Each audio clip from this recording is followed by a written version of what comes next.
அனைவருக்கும் வணக்கம். இன்னைக்கான ஆன்மீக பதிவில் நம்ம பார்க்க போகிற ரொம்ப முக்கியமான ஒரு பயனுள்ள ஆன்மீக தகவல் என்ன அப்படின்னு பார்த்தீங்கன்னா, தற்போது இன்றைய தினம் பார்த்தீங்க அப்படின்னா மகா தீபம் அப்படின்னு சொல்லலாம். திருக்கார்த்திகை தீப திருநாள் அப்படின்னு சொல்லலாங்க. ஏன்னா இந்த நாளில் பார்க்கும் பொழுது ரொம்பவும் விசேஷமான ஒரு நாள். இந்த நாளில் தீப வழிபாடு செய்கிறது அப்படிங்கிறது ரொம்பவும் சிறப்புக்குரியது. அதிலும் பார்த்தீங்க அப்படின்னா திருவண்ணாமலையில் இது ரொம்ப கோலாகலமாக 10 நாள் திருவிழாவாக கொண்டாடப்படக்கூடிய ஒரு நாள். இந்த திருவிழாவை பார்த்தோம் அப்படின்னா திருவண்ணாமலையில் பார்க்கும் பொழுது மகாதீப அதுதான் ரொம்ப முக்கியமான ஒரு நிகழ்வு அப்படின்னு சொல்லலாங்க. இன்னைக்கு ஏற்றக்கூடிய அந்த மகாதீபத்தின் முன்பாக பார்த்தோம் அப்படின்னா பரணி தீபம் ஏற்றப்படும். அதற்கு பிறகு அந்த மகாதீபம் ஏற்றப்படுங்க. இந்த மகாதீபம் ஏற்றப்படக்கூடிய அந்த அற்புதமான வீடியோ காட்சி தற்போது பார்த்தீங்க அப்படின்னா பக்தர்களால் பெருமளவில் இணையத்தில் வைரலாக்கப்பட்டு வந்துட்டுருக்கு. அந்த வீடியோ காட்சியோடு இன்னும் இந்த மகாதீபத்தை குறித்து நீங்கள் அறிந்திடாத பல சுவாரஸ்யமான தகவலை நாம் தொடர்ந்து தெரிஞ்சுக்க போகிறோம். இந்த மகாதீபம் அப்படிங்கிறது எப்படி ஏற்றப்படுகிறது, இதன் ஏற்றுவதனால கிடைக்கக்கூடிய நன்மைகள் என்ன, எத்தனை நாள் இந்த மகாதீபம் எரிஞ்சிட்ருக்கோம் அப்படிங்கிற மாதிரியான பல சுவாரஸ்யமான தகவலை தான் இன்னைக்கு வீடியோவில் நாம் தெரிஞ்சுக்க போகிறோங்க. அதோடு அந்த மகாதீபம் ஏற்றக்கூடிய அந்த வீடியோ பதிவு அந்த காட்சி அப்படிங்கிறது ரொம்பவும் அற்புதமான ஒரு காட்சி. காண கிடைக்காத அந்த காட்சியை நாம் நம்மளுடைய சேனலில் வீடியோ பதிவாகவே பார்க்க போகிறோம்.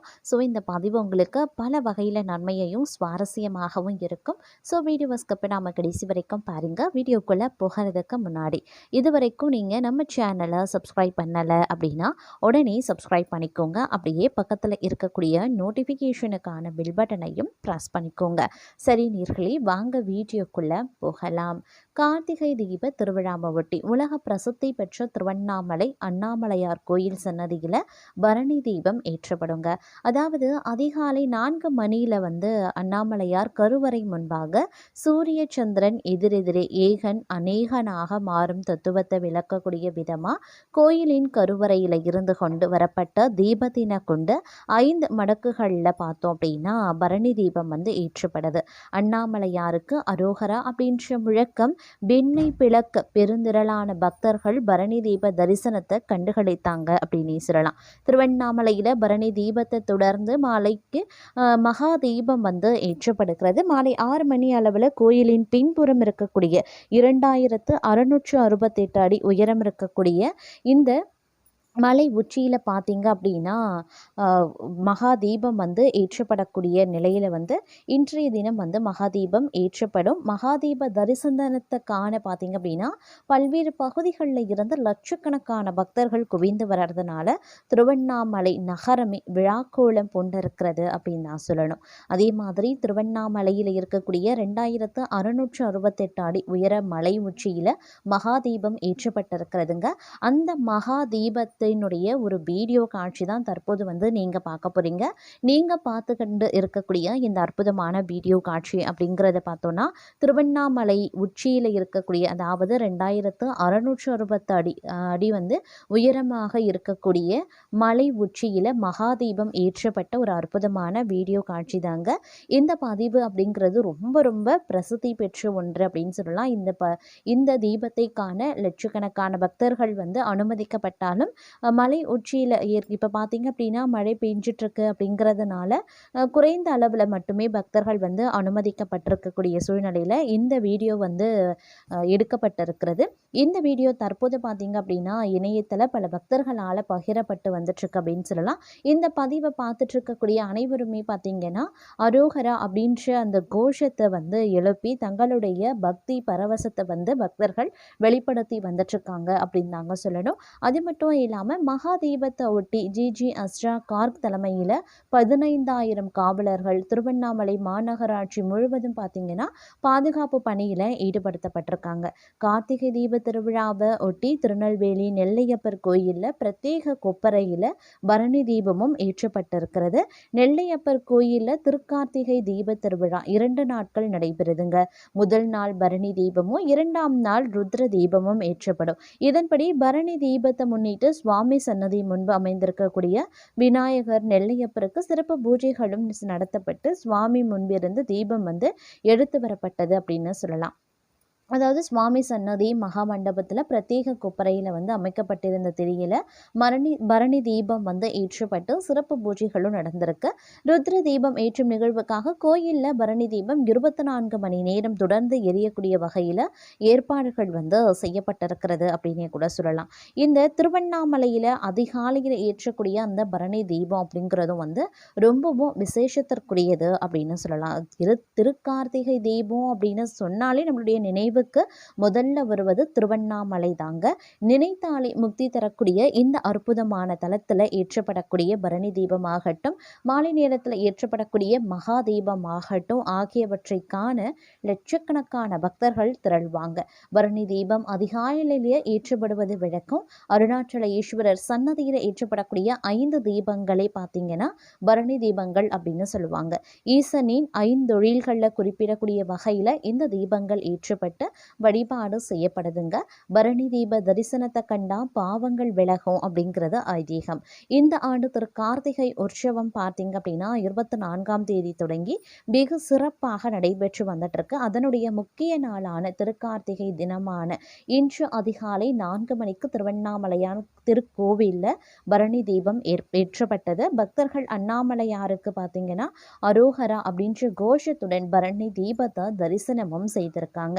காலையில் பரணி தீபம் ஏற்றப்பட்ட நிலையில் மாலை நேரம் 6 மணிக்கு பார்த்தீங்கன்னா 2668 அடி உயரம் இருக்கக்கூடிய மலை உச்சியில் மகாதீபம் ஏற்றப்படுகிறது.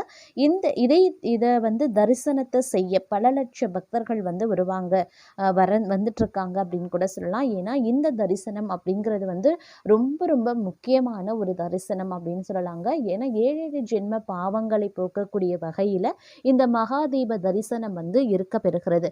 இந்த தீபம் பார்த்தீங்க அப்படின்னா 11 நாளைக்கு வந்து பக்தர்களினுடைய தரிசனத்திற்காக ஏற்றப்படுகிறதுங்க. எவ்வளவு இடி மழை மின்னல் புயலே அடித்தாலும் இந்த தீபம் அப்படிங்கிறது அணையாமல் அப்படியே வந்து பக்தர்களுக்காக எரியக்கூடிய வகையில் வந்து இருக்க பெறுகிறது அப்படின்னு சொல்லலாம். இதற்காக தீப கொப்பரையை வந்து மலைக்கு மேலே கொண்டு செல்லப்பட்டுடுச்சுங்க. மாலை அருணாச்சலேஸ்வரர் கொடிமரம் அருகே அர்த்தநாரீஸ்வரராக எழுந்தருளி இருக்கக்கூடிய சில நிமிடங்களில் பார்த்தோம் அப்படின்னா மலையில் மகா தீபம் வந்து ஏற்றப்பட்டிருக்கிறது. இந்த மகா தீபத்தை தரிசனம் செய்வதற்கு 2 நாட்களுக்கு முன்பிருந்தே பக்தர்கள் வந்து திருவண்ணாமலையில் குவிய ஆரம்பிச்சிட்டாங்க அப்படின்னு நான் சொல்லணும். மகா தீபத்தை தரிசனம் செய்யறதும் கிரிவலம் வர ரொம்ப ரொம்ப விசேஷம் அப்படிங்கிறதுனால கிரிவல பாதையில மக்கள் கூட்டம் அதிகமாகவே காணப்படுதுங்க. பக்தர்களினுடைய பாதுகாப்பு கருதி தற்காலிகமாக இந்த ஆண்டு பக்தர்கள் மலை ஏறுவதற்கு தடை உத்தரவு பிறப்பிக்கப்பட்டிருக்கிறது அப்படின்னு கூட சொல்லலாம். அது மட்டும் இல்லாம இந்த மகா தீபம் அப்படிங்கிறது வந்து ரொம்ப ரொம்ப விசேஷத்திற்குரியது அப்படின்னு சொல்லலாம். ஏன்னா உலக பிரசித்தி பெற்ற இந்த திருவண்ணாமலை அண்ணாமலையார் கோவிலில் பார்த்தோம் அப்படின்னா மகா தீபம் வந்து ஏற்றப்பட்டு வழிபாடு செய்யப்படுகிறது.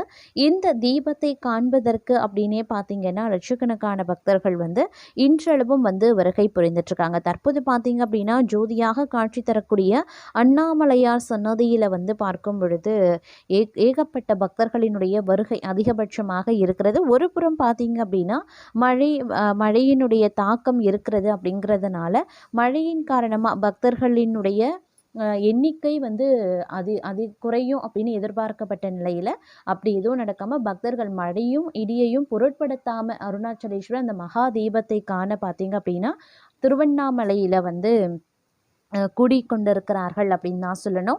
அது மட்டும் இல்லாமல் திருவண்ணாமலையில் அண்ணாமலையார் ஜோதி வடிவத்தில் பக்தர்களுக்கு காட்சியளிப்பதாகவே நம்பப்படுதுங்க. இதனாலேயே பார்த்தீங்கன்னா ஒவ்வொரு ஆண்டும் கார்த்திகை மாதம் தீப திருவிழாவின் போது திருவண்ணாமலை அண்ணாமலையார் மலை மீது ஏற்றப்படக்கூடிய தீபத்தை காண லட்சக்கணக்கான பக்தர்கள் படையெடுப்பது வழக்கமாகவே இருக்கிறது. அந்த வகையில் 10 நாட்கள் திருவிழாவில் 10வது நாள் அதிகாலை ஏற்றப்படக்கூடிய பரணி தீபமும் சிறப்பு வாய்ந்ததாகவே பார்க்கப்படுகிறதுங்க. கார்த்திகை தீப திருவிழாவின் 10வது நாள் அதிகாலை 4 மணிக்கு மூலவர் கருவறை முன் மிகப்பெரிய கற்பூர கட்டியில ஜோதியொளி ஏற்றி தீபம் ஏற்றி தீபாராதனை காட்டி அதன் மூலம் ஒற்றை தீபம் ஏற்றுவாங்க. இந்த ஒற்றை நெய் தீபத்தால் நந்தி முன் 5 பெரிய அகல் விளக்கு ஏற்றுவாங்க. அதன் பிறகு உண்ணாமுலை அம்மன் சன்னதியிலையும் 5 பெரிய அகல் விளக்குல தீபம் ஏற்றுவாங்க. இந்த பரணி தீபம் காலையில் நடக்கும். பரணி தீபம் ஏற்றப்பட்ட பிறகு அதை கொண்டு பஞ்சமுக தீபம் ஏற்றப்படுது. பரணி தீபத்தினை இறுதியாக பைரவர் சன்னதியில் வைப்பது விளக்கமாகவே இருக்கிறதுங்க. அது மட்டும் இல்லாமல் இந்த தீபத்தை அடுத்து பார்த்தீங்க அப்படின்னா மகா தீபம் ஏற்றப்பட இருக்கிறது. மகா தீபத்தை காண பார்த்தீங்க அப்படின்னா பல்வேறு பல லட்சக்கணக்கான பக்தர்கள் திருவண்ணாமலை நோக்கி படையெடுத்து வந்து கொண்டிருப்பதும் குறிப்பிடத்தக்க ஒரு விஷயம் அப்படின்னு கூட சொல்லலாம்.